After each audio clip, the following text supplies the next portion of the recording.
I'm part of the microgeneration that is between Gen Z and Millennials. I think someone tried to call it Zillennials, and something about that just feels wrong.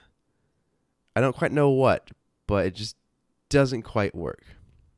I think there's kind of this unique perspective on work, the idea of work-life balance, the idea of a fulfilling career, and just all these aspects that are now being actively thought about and considered more and more by people entering the workforce. I think there's a lot there that needs to be unpacked. And so in today's episode, we're going to dive right into that. So let's get started.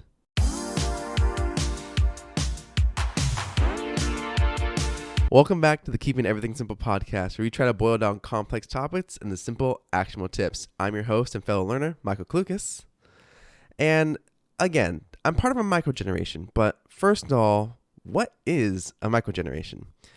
The best way, and I've explained this in past videos on YouTube, is that a microgeneration is kind of that in between, those years in which you have traits from the previous generation and you have traits from the next generation. So a good way to put it is that the oldest of Gen Z is about 25 years old. The years for that, I can probably pull that up here. Let me see. Because, again, in the previous video I had done, there was trying to narrow down what exactly was the age range of Gen Z. And when I had made that video, it was the youngest of us, I think, was 12, and the oldest of us was 25. According to the Pew Research Center, it's anyone born in the year 1997 onwards, and I know the cutoff has, I think, at this point occurred as well, but those were categorized as Gen Z. And anyone born from, let me double check that again, because I want to make sure I get that right. So again, Pew Research, from 1981 to 1996, they are considered millennials, and so right now, as of 2023, if my math is correct here, the youngest of millennials are 27 and the oldest of millennials are 42.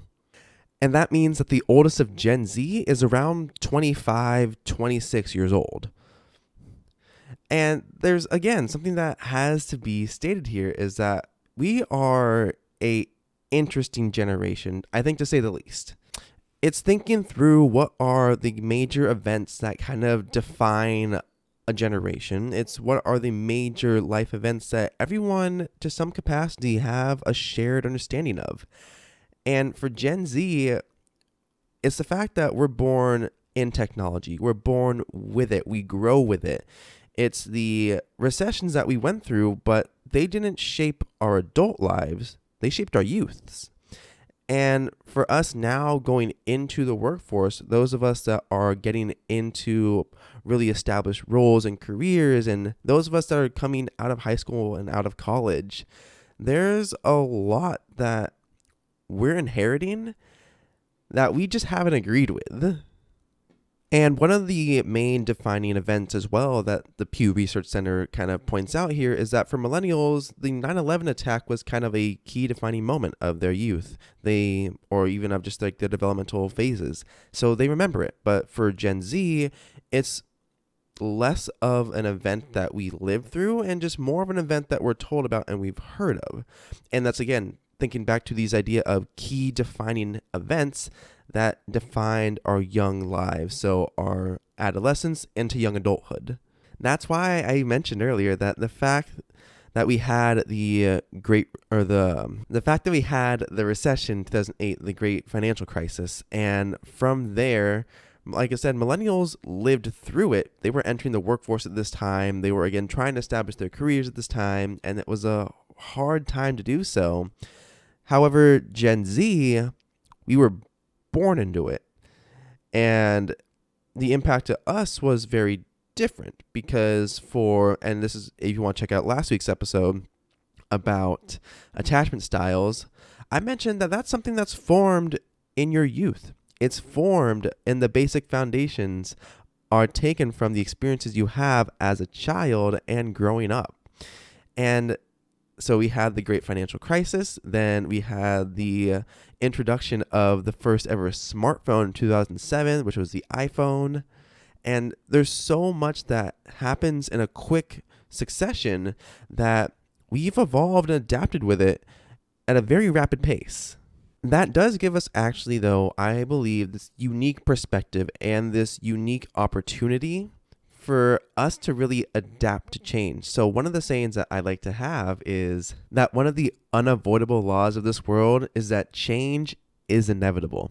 Something is going to happen, something is going to change. And for us of Gen Z, we've kind of adapted to something's going to come out next year that's going to be a little bit different. Something's going to come out in a couple years that's going to be better. Or it's just this idea that change is going to be so rapid that we kind of just have to be able to go through it and get through it. But that does prompt an interesting discussion, though, I believe, around work. Because work as a whole didn't change. The idea of that 9 to 5, the idea of what a career is and what a job is, that didn't really change. There sure were people starting to introduce this idea of like the digital nomad in the early years around the great financial crisis, and people that were still being able to run these kind of online businesses during the creation of like the internet. However, in the world that we live in today and the workforce that we're entering today, it is vastly different. With that, how exactly is Gen Z being described in the workplace on social media and traditional media too? So news outlets and everything. It's interesting. And I think that's putting it mildly, but interesting to say the least, where there's this idea, and this is something that happens, I think, no matter what generation you're part of. The preceding generations before you have something to say, some positive, some negative, and then the people and others within your generation think, well, they're kind of just not being able to adapt to the change. So a good example is remote work. Now, whether you like him or you hate him, Elon Musk called, I think it was the La La Land computer, whatever it was. He had some tweet about it, that those of us that were growing up with computers were trying to have these digital work lives and have these remote jobs. And he's like, it's just not going to happen. However, there's something to be said for the fact that a good example is Airbnb. Airbnb has gone fully remote, to my knowledge, as of this point in time. I should probably fact check that, but let me know down in the comments if you have fact checked that, because I'm just taking that from my first million. But again, there's this kind of back and forth struggle between this idea of remote work. And again, there's that consistent narrative between generations of well, one's just lazy, one's just, they don't understand, this is the way things have worked, this is the way things have been run, or they feel entitled. But there's a big shift, I think, in that prospect, being able to say, hey, Gen Z in traditional media is proposed as highly depressed, highly anxious. They will job hop all the time. We will leave one job if the vibes don't match what we want.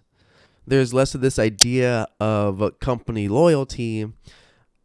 And all of that just kind of culminates into this perfect storm of misunderstanding, I think, between each generation. So again, being part of the microgeneration, it feels a little bit more, I think, fine-tuned to say, okay, I can understand millennials, baby boomers, Gen X, and everything they're thinking about in terms of the old way the workforce worked. And at the same time, I can appreciate the progress that's coming from the next generation and those of us who are defining and redefining what work actually means to us and what a career means to us. So let's kind of bring this back then to what I first said. Gen Z is usually seen, and understandably so, as more depressed and anxious than any previous generation. And anymore, since the pandemic, people in general are actively it's the fact that right now, for people that want to get into counseling and therapy, there's a wait list more often than not, because so many people right now are recognizing the impact that depression and anxiety has on their lives. And for Gen Z, we've been very open about this conversation. We've been very open about this discourse around our mental health. And that's good. that's been such a positive change, and where we have people, obviously, who you can name names, but I'm not going to, that use the term snowflake a lot. So there was millennials, there were snowflakes, Gen Z, there were snowflakes. It doesn't matter. But the introduction and the release, I say, of mental health as a topic that can be talked about and actively dived into is so good for the workplace. And that's kind of where this contrast between social media, traditional media, and the reporting of Gen Z is missing the mark. Because to then introduce mental health days into the workforce, to then introduce, this understanding that, hey, if you're depressed and anxious and not able to work at your best, then I can't demand the best out of you and expect to get the same results than when you're doing good, when you're taking care of yourself, when you're taking care of your mental health and your physical health. It's these factors that now, if you look at it from an efficiency standpoint, if you take care of the employee to where they can take care of themselves, you can get more work out of them. And again, that sounds a bit, not positive in the most positive way I could put that. However, that's kind of the root of it. Work is, in a way, in the traditional sense, you putting in something so the company can get something else out of you. And again, that feels a bit kind of plain and simple. But I don't think I'm wrong. However, in the workplace now that Gen Z is trying to create and trying to kind of work our way into, we're very adamant about the fact that things need to change. We can't just continue off of the old 9-to-5 ideals. So a good example, something that my partner had introduced to me, was this idea that for male hormones, it's pretty consistent. So we go to sleep and their hormones are pretty consistent. Testosterone kind of stays the same. It's very level. It dips a bit as we get older and gradually declines. But female hormones, the cycle in there, is all over the place, up, down, and the traditional work day and the work cycle doesn't account for these kind of changes.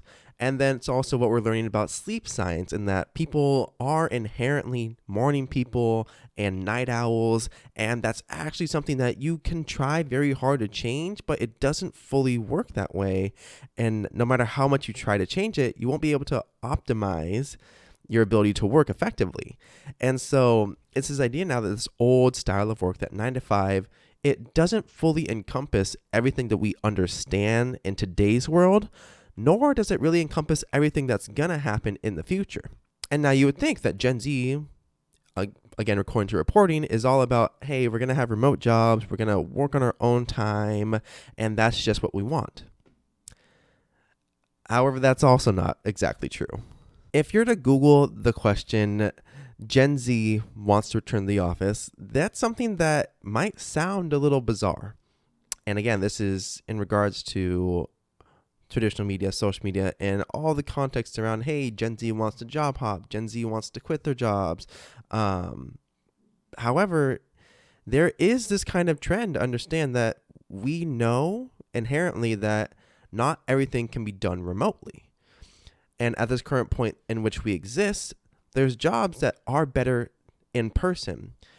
However, because of the pandemic, because of when we entered the workforce as well, there's a lot that we're yet to experience in a similar way.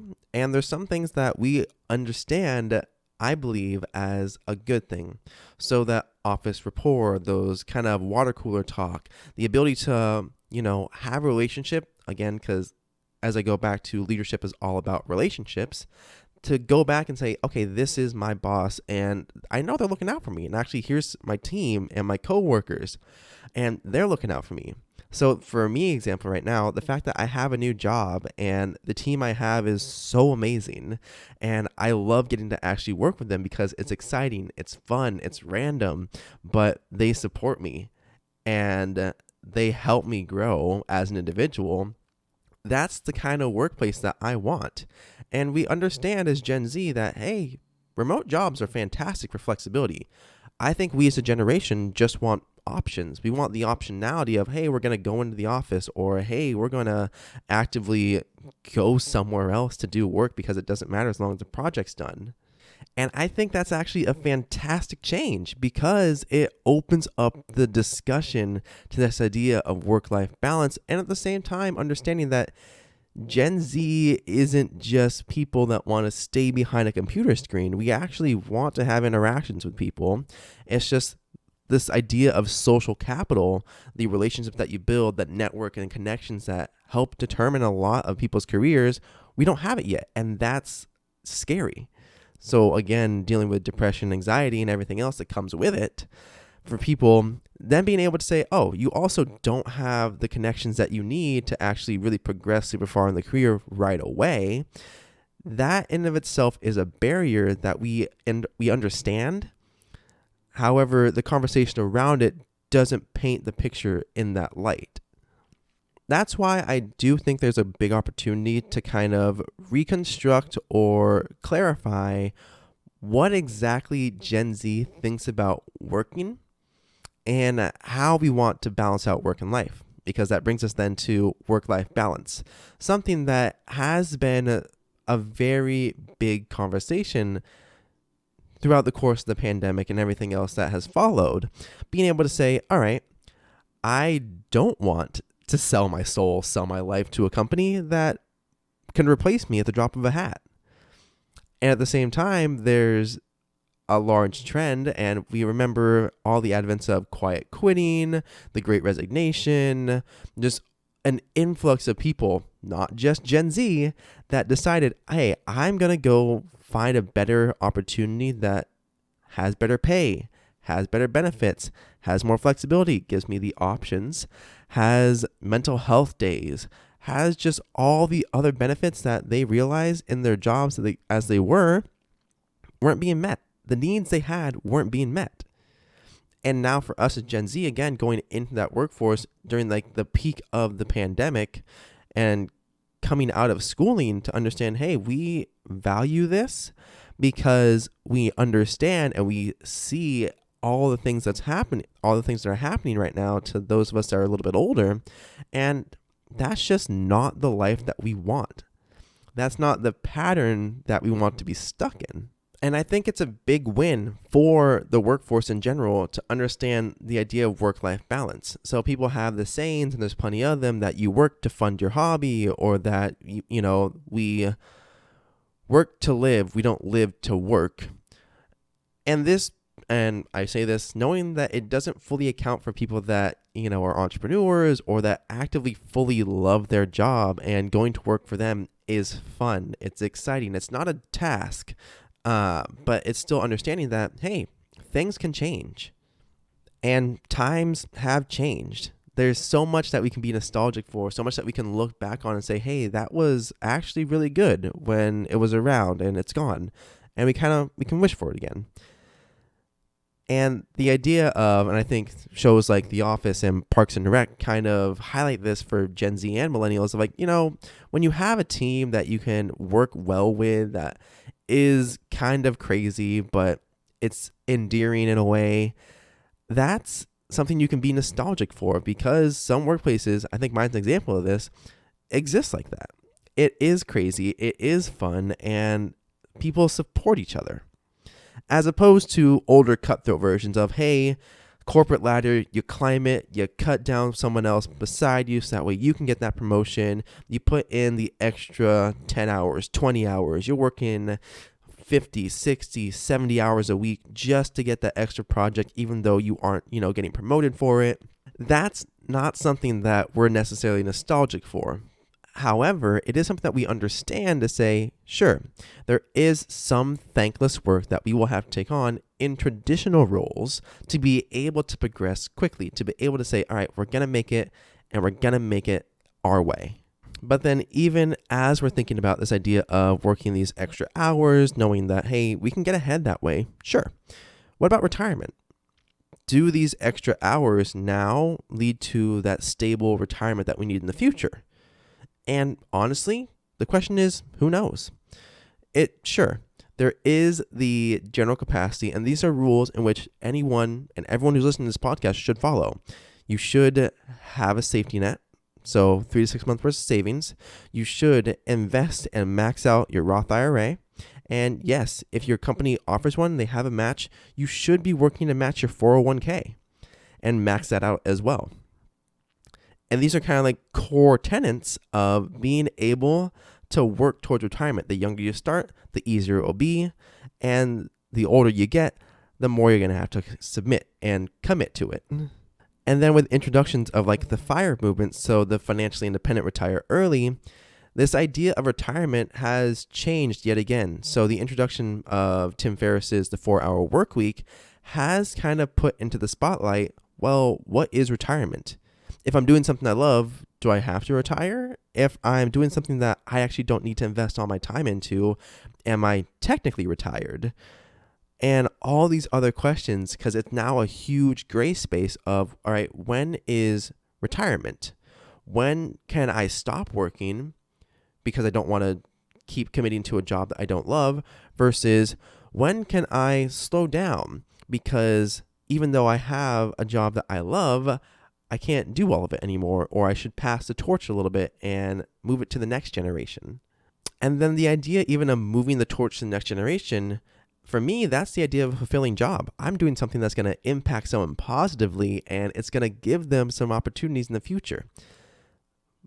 But this is, again, a more recent change. People have always wanted to have jobs that, they didn't hate, that didn't make them dread getting out of bed. And anymore, this idea of fulfilling work. What makes us want to go to work? So we get a lot of, bad press for hopping jobs and for trying to find a job that actually makes us feel like, okay, this is a good place to work. And that's not a bad thing to do. Even myself, I have this kind of internal conflict. When I left the last job I was at after 6 months, I was thinking, okay, I feel really bad about this, but at the same time, I know and understand that I'm in my early 20s.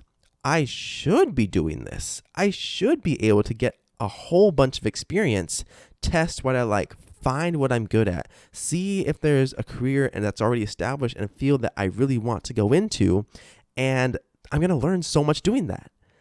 Yet at the same time, the narrative of you should stay with a company, you should work hard, put in some extra work, and that in of itself will reward you with promotions, I understand. And that did happen for me in my very first job while I was in retail. That did happen. And at the same time, it's understanding I still have a lot to learn. I don't know everything. In fact, I'm very far from knowing everything because it's impossible to do. But that conversation of what is fulfilling for us, what makes a fulfilling job, a fulfilling career, that is a great question that anymore is being put into the spotlight, and that's good. That's good for the generations that came before us. That's good for our generation, and it's good for the generations that come after us. And I say it's good because there's this book called 80,000 Hours, and it's also an organization, it's a nonprofit that emphasizes this idea of fulfilling work. It emphasizes this idea that you should find work that you love that has a net positive impact on the world around you and the people around you. Because if we're spending 80,000 hours, I think it's like 90,000 hours now, but an average of a third of our day, and as a result, almost a third of our lives at work, we spend more time at work and with the people we work with than sometimes our own family and our own friends. And that in of itself is astounding, just because that means there's so much that we should do and could do during that time that why wouldn't you want to have a fulfilling job? Why wouldn't you want to have a job that you actually wake up to and think, I'm going to do something great today. I'm going to do something that I enjoy today. And that's why so much of entrepreneurship and so much of leadership and building your own businesses and trying to build online stores and becoming influencers and all these different options. It's just that they're giving us options to have that freedom, that flexibility to understand if we're working an average of 80,000 hours throughout our lifetime, I want it to be meaningful. I want it to be worth it, not just because I have responsibilities and bills to pay, but because that's part of my life. That's a huge part of my life. And I don't want to just go into the very first thing that's thrown at me and hate it. I want to find something that I love. And that's part of the conversation that has changed and is going to continue to develop, I believe, as we define and clarify what exactly fulfilling work is. And if you're listening to this podcast and you're thinking, well, that's all well and good, but where do I start? If you're leading a team, if you're leading a small business, if you're someone that even wants to develop in your career, is just getting started in it, here's a couple of things I would say. First and foremost, embrace the change. And this isn't fun for everybody, but it's learning and understanding what exactly is changing the workforce. I recommend reading things like Morning Brew. They have different versions like HR and CFO Brew because that deals a bit more with workplace changes. Staying on top of these types of trends, staying on top of, what is the key difference between this generation and the next, and how is that actually a good thing? Because change can be good or bad, but one of the biggest things that we can do is we can control how we respond to change. We can't always control change itself. And so you have to learn to embrace it. And then from there, you can change or update your mission, whether that's your company mission, team mission, your personal mission and values. You can redefine it. You can use it to re-guide yourself into a better future for your company, for yourself, for your team, whatever it is. But don't be afraid to update something because, again, if we're talking about embracing change, change is inevitable. Some things that you will have to do will have to change. If I think to some place like Nintendo, and this is because the Acquired podcast, and they're a fantastic podcast which I recommend, it's going back and thinking they used to make playing cards for underground gambling rigs, for the Yakuza, and now they make things like, Tears of the Kingdom and Pokemon, and it's a huge switch. That was not intended, but we're gonna roll with it. But that's what I mean. Being able to change your mission and change what you do is okay, and it's scary, but it's something that you should embrace. And it's like Superboy says in Young Justice: you can either get on board or get out of the way, because change is inevitable. The fact that Gen Z is going to change parts of the workforce. We're one of the most educated and diverse generations ever to exist. And that in itself is going to result in a huge amount of change once we fully enter and integrate into the adult world, into the workforce, into our careers, and into just everything. And I don't mean to say that as, hey, everything's going to be different. But I do mean it to say that there's opportunities that we are bringing, opportunities that we will spot, and as a whole, that's something that we should embrace. Keeping everything simple, I hope you have an amazing day, you amazing people. If you're watching this on YouTube, be sure you subscribe and hit the thumbs up button. Drop a comment down below to let me know what generation do you fall into, and how do you think that impacts your view on work. If listeners on Spotify or any other podcast app, be sure to leave us a like on iTunes and give us a rating. It helps out the show so much to help other people discover it. I hope you all have an amazing day, and I will see you all in the next video.